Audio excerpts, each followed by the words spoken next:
சிறப்பாக நடத்தி கொண்டிருக்கக்கூடிய பள்ளியினுடைய நிபுணர் அவர்களே மற்றும் மேடையிலே அமைந்திருக்கக்கூடிய சிறப்பு விருந்தினர்களே, அண்ணன் பாஸ்கரன் அவர்களே மற்றும் எங்களை இங்கு சிறப்பு விருந்தினராக அழைத்து வந்த அல்காப் சார் அவர்களே மற்றும் பெற்றோர்களே, இந்த நாட்டினுடைய எதிர்கால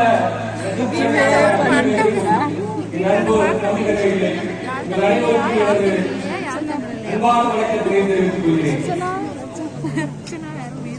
நான் புதுக்கோட்டை மாவட்டம் கட்டக்குறிச்சி என்னும் அழகான சின்ன கிராமத்தில் பிறந்த இந்த நாட்டிற்காக பெருமை சேர்த்த விளையாட்டு வீராங்கனை,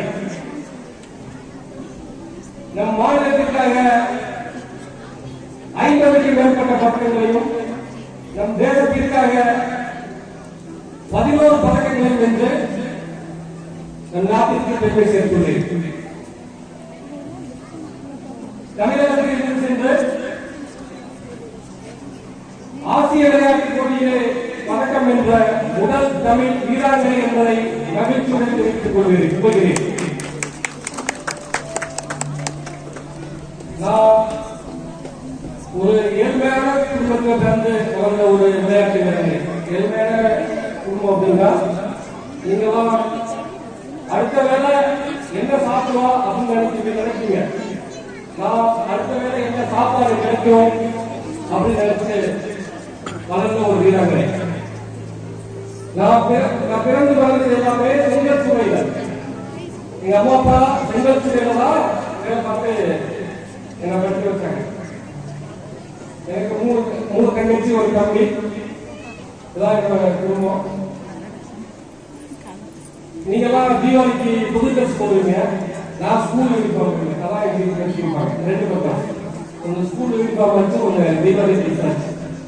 அது மாதிரி என்னோட குடும்பம் சொல்லுங்க.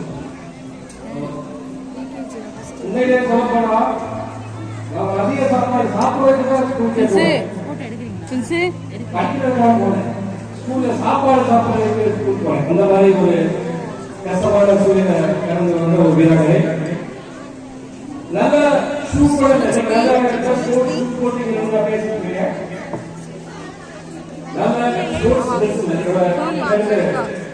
ஷபீனா பேக்கர் அவங்க பார்த்துட்டு அவங்க அண்ணாவோட சாக்ஸ் வாங்கி போட்டுதான் நான் ஓடி நடந்தாங்க. எனக்கு ஒரு நல்ல ஷூ இல்லை. என்னோட ஃப்ரெண்ட் ஒரு பொண்ணு, ஃப்ரீயான ஒரு பொண்ணு, அவள் யூஸ் பண்ணிட்டு இனிமேல் யூஸ் பண்ண முடியாது அப்படின்னு ஒரு ரன்னிங் ஸ்பைக்ஸ் கொடுத்தான். அதை வச்சு அவள் 11 இன்டர்நேஷனல் நடந்தாங்க. ஸோ அப்படியேப்பட்ட கஷ்டமான விஷயம் நாங்கள் வந்திருக்கோம். எல்லாரும் பார்த்துட்டீங்க படம் பாத்தீங்களா? எந்த படம் பாத்தீங்களா?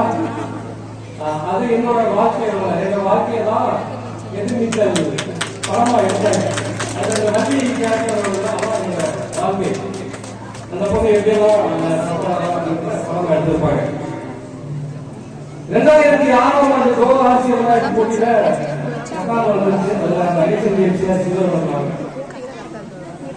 அப்போ அங்க ஒரு பிரச்சனை நடந்துச்சு.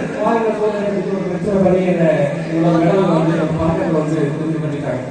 அப்ப நான் இந்தியாவுக்கு திரும்பி வந்து நான் கோவால இருக்கும்போது அப்போதைக்கு நீங்க தமிழ்நாட்டில் முதலமைச்சராக இருந்த ஐயா கலைஞர் அவர்கள் வந்து எனக்கு 15 லட்சம் பரிசும் ஒரு வண்ண தொலைக்காட்சி கட்டி அறிவிச்சாங்க. இப்ப நான் கோட்டைக்கு போறேன். கோட்டையில போயிட்டு போறேன். அப்போ செய்தியாளர்கள்லாம் ஐயாட்ட கேட்கிறாங்க, சாமிக்கு பழக்கம் தான் மதிக்கப்பட்டிருக்கிறது, சாமிக்கு எதற்காக நீங்கள் பரிசு தொகை கொடுக்கிறீர்கள் என்று கேட்கிறாங்க. அதுக்கு ஐயா சொல்றாங்க, ஐயா ஓடியது அந்த காவல் தானே, அதுக்கு நான் பரிசு கொடுக்குறேன், வேற எந்த பிரச்சனை இருந்தாலும் நான் பாக்குறேன் அப்படின்னாங்க. சொல்றாங்க, சாமி இந்த வேலை யாருக்கு எல்லாம் கொடுக்காங்க, நான் சொல்றேன் நீங்களே வச்சுக்கோ அப்படின்னு எனக்கு அறிவாளி சொல்றாங்க. அன்னைக்கு கலைஞர் மட்டும் இல்லைன்னா என்னோட வாழ்க்கை மட்டும் இல்ல, என்னோட மொத்த குடும்பமே தற்போது அந்த ஒரு சூழ்நிலை நாங்கள் இருக்கோம். எல்லாம் கடைசி வாய்ப்பு. நான் காம்படிஷன் போறப்பெல்லாம் ஒரு மிகப்பெரிய இலக்கு எனக்கு முன்னாடி இருக்கும். நீங்களும் வாழ்க்கையில வெற்றி பெறணும்னா உங்களுக்கு ஒரு லட்சியம் தேவை, ஒரு இலக்கு தேவை, ஒரு டார்கெட் தேவை. இதத்தான் ஐயா அப்துல் கலாம் ஐயா என்ன சொன்னாங்க அப்படின்னா, கனவு காணுங்கள் அப்படின்னாங்க.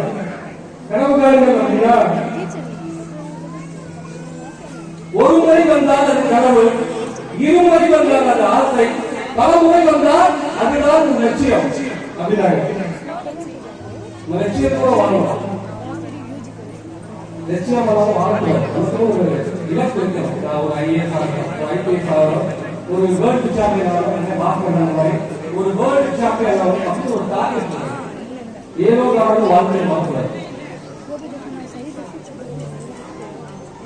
உங்களோட இலக்கு மிகப்பெரிய டிஸ்ட்ரிக்ட், ஸ்டேட், ஸ்கூல், நேஷனல் அதிகாரம் இருக்காது.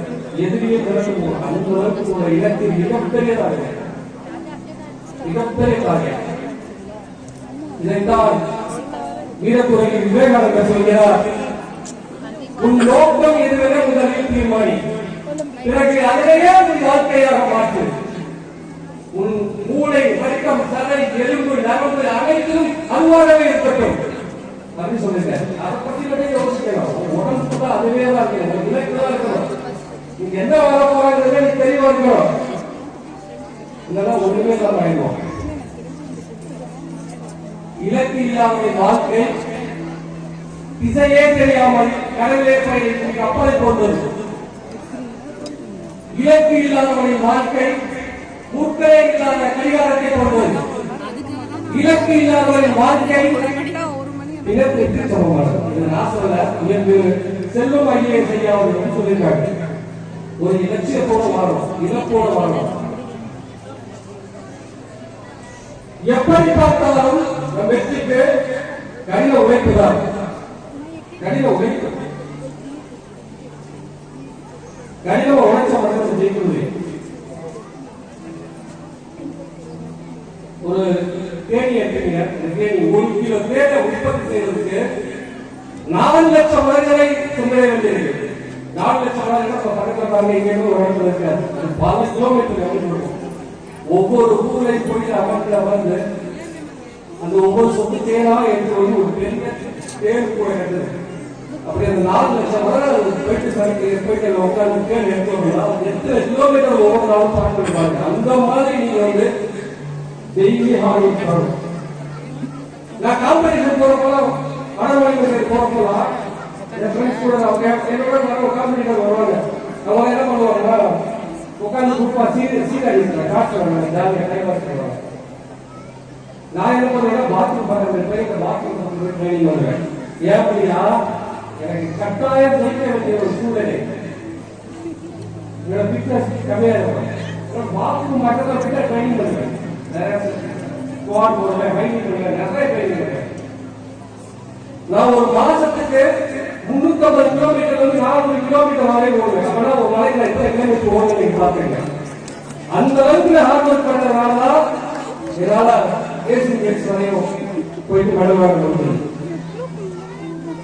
விடாமுயற்சியோட நம்ம போராடணும். விடாமுயற்சி தான் முடியும் வரை முயற்சி செய்வது. முடியும் வரை என்றால் இல்லாத முடியும் வரை அல்ல. உன் இலக்கியை நீ அடையும் வரை நீ முயற்சி செய்வதால் விடாமுயற்சி. 10 வாட்டி முயற்சி பண்ண, 100 வாட்டி முயற்சி பண்ண, போட்டு போயிட்டாங்க அப்படின்னா வரக்கூடாது. ஒரு இலக்கை நீ அடைந்த வரைக்கும் எத்தனை வாட்டி போட்டாலும் பரவாயில்ல, நீ முயற்சி செஞ்சுட்டே இருக்கும். எல்லாருக்கும் தெரியும் ஃபீனிக்ஸ் பேர்ட், நெருப்பு பறவை. அது என்ன பண்ணும்? நெருப்புல எத்தனை முறை கறி இறந்து போனாலும் மீண்டும் கண் சாம்பல் இருந்து கிளம்பி மேலே கிழித்து கொண்டு மேலே சென்று பறப்பது போல நீங்களும் உங்களை இலக்க எத்தனை முறை தோல்வி இருந்தாலும் திரும்ப திரும்ப திரும்ப நீங்க ஃபீனிக்ஸ் பேர்ட் மாதிரி இருந்து உங்க இலக்கு அடையணும். அமெரிக்கா வந்து ஒரு திரைப்படம் அங்க நின்னுக்கிறாங்க, வந்து ஒலிம்பிக்ஸ் போட்டியில கலந்துக்கிறான். இப்போ பாரிஸ்ல ஒலிம்பிக்ஸ்ல வந்து கலந்துக்கிறான். இந்த உலகத்தில் அதிவேக வீரர் யார் அப்படிங்கிற கேள்வி. உலகத்தில் அதிவேகமா ஓடக்கூடிய யார்? அதுக்கான போட்டி கோர்வீட்டு போட்டி நம்மளால ஓடி ஃபைனல் வரை வந்துட்டாங்க. ஃபைனல் ஸ்டார்ட் ஆயிடுச்சு. ஃபைனல் ஓடிட்டு இருக்கு. இறுதி போட்டி ஓடிட்டு இருக்காங்க. பாரு ஏதோ ஒரு இடத்துல இருக்கா லாஸ்ட் வீட்டுல உயிரை வெறுத்து ஓடுறான். ஓடி தங்க பக்கம் வர்றான். அடுத்த விட்டு போவான். எனக்கு ஆன்சைட்டி உற்றுநோக்கும் திறன் இல்லாமை பல வியாதிகள் இருக்கிறான். பல வியாதிகள் அடிக்கிட்டு அவன் சொல்றான், என்னாலே ஓடி இவ்வளவு கஷ்டம் இருந்தோம். ரொம்ப இவ்வளவு கஷ்டம் இருந்தோம். நான் ஒலிம்பிக்ல தங்க பக்கத்தை வாங்கிட்டேன், உங்களால ஏன் முடியாதுன்னு கேட்கலாம். உங்களால ஏன் முடியாதுன்னு கேட்கலாம். பாத்துங்க அவன் என்ன மெசேஜ் சொல்றான் பாருங்க. நம்பிக்கையோட போராடணும். நம்பிக்கையோட போராடணும்.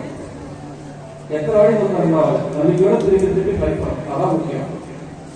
நம்பிக்கை தான் இந்த ஒட்டுமொத்த உலகமும் கைவிட்ட கூட இது நடக்காது, இது இயலாது அப்படின்னு கைவிட்ட கூட ஒரு மனசுல ஒரு தெளிவான ஒரு எண்ணம் தோணும். கைவிட்டு பார்க்கலாம். ஜெயிக்கலாம். எதுவும் இல்லாட்டி கூட எதுவும் இல்லாட்டி கூட நம்ம ஜெயிக்கலாம் ஒரு எண்ணம் வருவாங்க. அதுதான் வேணுங்க. இப்போ நான் ஒரு தரல போயிட்டு திருச்சியில கிட்டத்தட்ட 60 பசங்க பிராக்டிஸ் பண்றாங்க. இன்னைக்கு என்னோட பையன் 2 பேர் ஆஸ்திரேலியா போயிட்டாங்க காம்படிஷன். எனக்கு ரொம்ப சந்தோஷமா இருக்கு. நான் ஒலிம்பிக்ல தங்கப்பதக்கம் வாங்கணும்னா என்னோட கனவு. பட் என்ன பிளான் பண்ணி என்னோட வாழ்க்கையை போட்டிகளை அடிச்சுட்டாங்க. இருந்தாலும் நான் சுட்டு போவாங்க. என்னோட ஸ்டூடெண்ட் ஒலிம்பிக்ல ஜெயிக்கிற வரைக்கும் அந்த காலத்துல இருப்பேன். நான் போராடுவேன். எனக்கு ஒரு அருமையான வாழ்க்கைக்கு வழங்கி என்னை கௌரவப்படுத்துறேன். கொடுக்கிற எனது மனவாழ்வு நன்றியை தெரிவித்துக் கொள்கிறேன். நன்றி.